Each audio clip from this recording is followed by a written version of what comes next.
What's up, party animals? My name is Kezi, and today I'm talking about my experiences at Get Out the Float. So I got to DJ for the first time ever. Now I've DJ'd before, but this is the first time I did it on an actual sound system in front of people who I weren't, already friends with, or, some small thing. Some of these people were complete strangers. They were listening to Kezi on the Decks for the first time in their lives. And it went amazing. I could not ask for a better first time experience doing a real live DJ set. And so we're going to talk with the actual first one and then the kind of first set. So Thursday was my real first time behind the decks. Now, this had a pretty day zero kind of vibe. People were still setting up for the convention. Inflatables were still getting brought in, blown up, and moved around. And so I wanted to do something that wasn't super spin your head into circles and go crazy hard. I wanted something relaxing to some degree. I wanted it to be fun. But, I knew the night that I was playing. And I knew that there wasn't going to be a ton of people there. And it kind of was the case. I played to, a few people, but, it was chilling.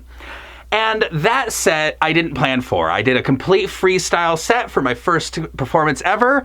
And if you want to listen to it, it's on Patreon, $2. It went really well. I played some kind of space-based, chill-out, wonky wub stuff, and it went really well. Everyone who heard it said it was such a great job. They enjoyed the good vibes that I brought out. One of the things that was so crazy, right in the middle of the set, one of the songs I was playing had people, if you've ever been to a concert, when that really emotional music starts, people take their phone flashlights out and put it up in the air and sway it with the song. Like they did with lighters back in the 80s. And that was amazing. I had people doing that at my set. It was incredible. You couldn't see it, but I was crying in my fursuit, I swear. And that's another thing too, is I did this in fursuit. I was wearing the exact outfit you see here. Oh, I had some better bling on.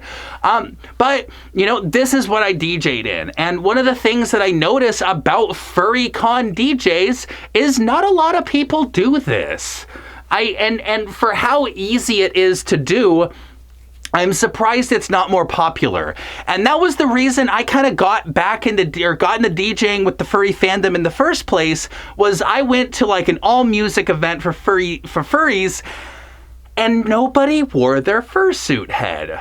And I thought that was crazy. Why aren't you wearing your fursuit head if you have it? Why not? And so that's what I did. I had these IEMs, or in-ear monitors. They're like professional AirPods, or not like the pros, but they have wires. They hook on your ears so you can't yank them out. They're really good. And so I was kind of locked in to the DJ system. And so I couldn't really hear what was going on around me. I could feel the bass in my feet and see some of the lights, but I was kind of in my own little world, which is a very weird experience to do that while performing live in front of people. You're kind of not there with everybody, if you get it. But it really wasn't that bad. I could look up, see if people were dancing and enjoying the vibes. And again, like I said, I saw people waving their phone around for the emotional music, and that was amazing. But, I wasn't playing to too many people that night. It was a very slow night. And it was kind of my first experience actually playing on CDJs, because they luckily had CDJ 3000s, and those things are insane. Oh my goodness, I have never experienced a CDJ before. So many different features that I could not have guessed would be there, because people just don't talk about it. One of the things is that when you move the tempo fader on these, there's a locking point. So if you hear that click, that's the center point kind of locking into place, so you can hit that 0% and reset the song back to normal. Instead of having that on CDJs, it just has a button that just resets it to 0 if it's on and lets it go to wherever the fader is if it's off. which is weird. And it took zero effort to get used to that. It was totally fine. However, unexpected. All the hot cues were up at the top, which was a little different as well. The way the beats line up is in a different way. Everything's just kind of slightly different, but all the same. And I loved it. Oh my goodness, this was so much fun. The platters are massive. They move differently. They feel like... It feels expensive. And so I can see why, professionals use stuff like that. Everything was linked together, so if I needed to use... So I was able to use beat grids and stuff like that. Thankfully, I probably relied too heavily on those. But my set went off perfectly. I had no issues. Since I was running off of a USB stick, I didn't have to worry about any crashes or, changeover for a laptop. I literally just, the next DJ, or the DJ that was before me, did his set. I plugged in my USB stick, and that was it. Then I was ready. And I think that I would recommend that to every single furry DJ that is DJing, is ditch the laptop, ditch anything that isn't record box, and just go for CDJs. If you want to DJ at furry cons, you need to get used to using a USB stick and record box for your library management, because it makes changeover painless. Absolutely painless. And, again, you don't have to worry about crashes. A friend of mine who was DJing, his laptop just died.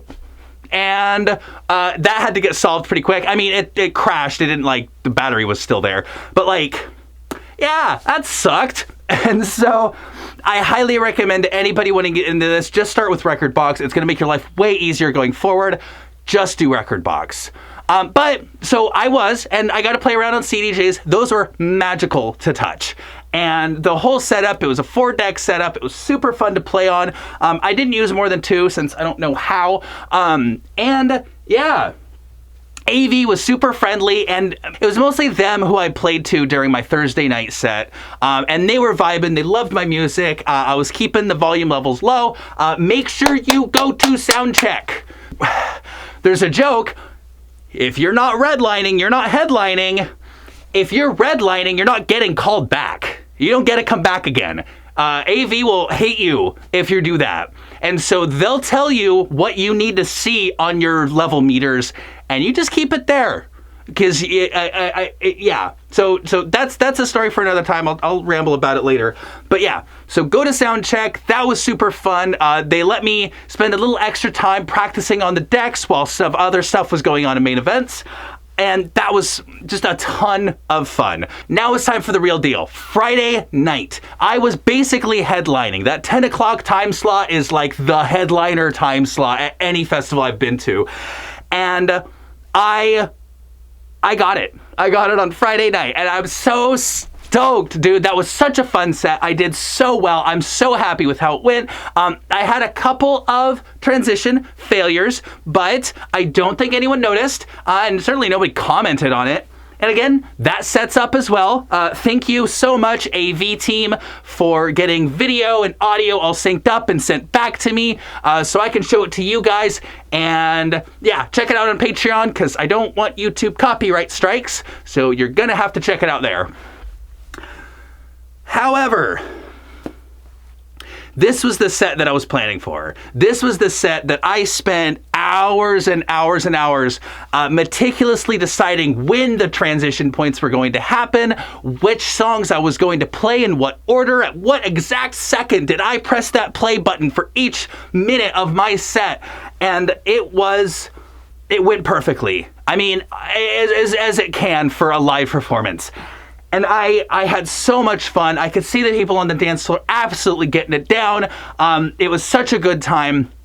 I had friends recording me. I had people coming back to me on Saturday after my set telling me that I did such a great job, and I was so stoked. It was such a fun event. I'm so happy I got to warm up on the CDJs before this big set because that was kind of the limit of my technical ability.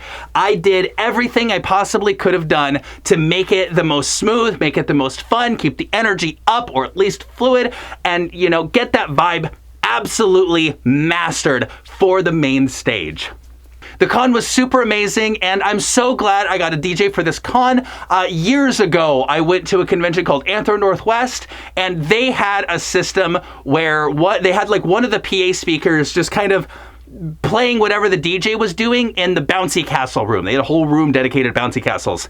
And I was just sitting in a bouncy castle listening to dubstep, and I'm like, this is peak living. And then they made a whole con about that, and I got to perform. Oh my gosh, that was so awesome. There's a meme running around now of a bass jacuzzi. So there was like this like thing, here, I'll show a picture. It was like this twister bouncy castle thing, and everyone was just sitting in it because it was front and center of the stage. Everyone was just sitting in it chilling as the bass just vibrates the whole thing. And so we all called it the bass jacuzzi, and oh my goodness, I got to perform for that. That is peak right there. I was so happy. And I mean, it changes how I see cons in the future now. I mean, if they don't have a bass jacuzzi, I'm just not interested. It was super fun. I made a lot of friends. I met a lot of cool people. Thank you everyone who got to actually see my set and give me compliments. I even met a fan who was such a sweetheart. Oh my God, thank you so much for saying hi. It's just, every time I see that scene, I almost get emotional. It's just fun. I had a great con. I highly recommend, this con's only getting better. 2026, let's go, get out the float. Let's go. The DJ wants me back. So I'm basically confirmed on stage in 2026 at Get Out the Float. So be there. I highly recommend it. Such a great con. But that's it for this video. I DJ'd a cool con. I hope you enjoyed me rambling about it. And until next time, thanks so much for watching. Bye-bye.